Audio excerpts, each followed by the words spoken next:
In a small, peaceful town nestled between rolling green hills, there lived a dog named Bruno and a cat named Whiskers. Bruno was a large, muscular dog with a deep brown coat and eyes that gleamed with strength. Whiskers, on the other hand, was slender and graceful, her black and white fur sleek and smooth, her green eyes full of curiosity. They lived in neighboring houses but never saw eye to eye. Bruno's loud bark often startled Whiskers, and her swift, silent movements annoyed Bruno. One year, a terrible storm hit the town. Rain poured for days, flooding roads and fields. The market, where people and animals alike found food, was almost completely wiped out. The streets became quiet and tense. People were worried. The food supply was dwindling, and no one could get in or out of town. As the days passed, Bruno noticed that even his own food bowl, usually filled to the brim, was now nearly empty. One chilly evening, while Bruno was pacing the yard, he overheard a conversation between the humans. "If only we could get to the old warehouse outside the forest," one said. "There's plenty of food stored there, but the roads are blocked." Bruno's ears perked up. He knew the warehouse. It was deep in the woods, past the river and up the rocky hill. A challenging journey for any human, but maybe, just maybe, he could do it. However, he couldn't do it alone. The narrow paths and hidden dangers of the forest required not just strength, but speed and agility. He needed help.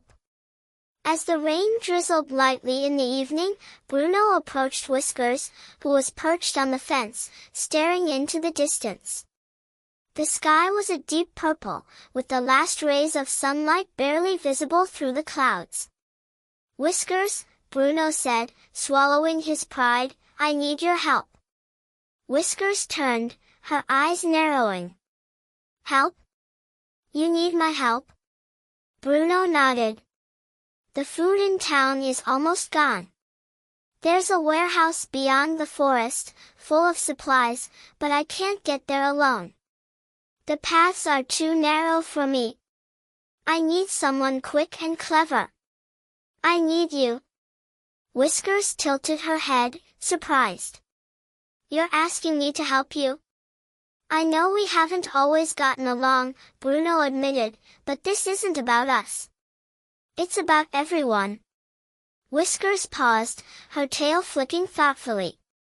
She could see the sincerity in Bruno's eyes, and deep down, she knew this was the right thing to do. "All right, Bruno," she said softly, "let's go." As the night deepened, they set out together under the moonlit sky. The forest loomed ahead, dark and full of shadows. The rain had turned the paths muddy, and every step was a struggle. But Bruno's strength helped them push through the thick underbrush, while Whiskers darted ahead, scouting for hidden trails that the storm had uncovered. When they reached the river, swollen and fast from the storm, Bruno waded into the rushing water without hesitation, his powerful legs keeping him steady against the current. Whiskers leaped from stone to stone, her paws barely touching the slick surfaces. Once they crossed, the real challenge began, climbing the rocky hill to the warehouse. The wind howled as they climbed, the rocks slippery and jagged. Bruno pushed forward, using his bulk to clear the way, but soon they reached a point where the path was too narrow for him to continue. "This is where I need you, Whiskers," Bruno said, his breath heavy from the climb. Whiskers nodded and sprang into action, her lithe body slipping through cracks in the rocks and narrow passages. She reached the top of the hill and found the warehouse, its door barely hanging on its hinges.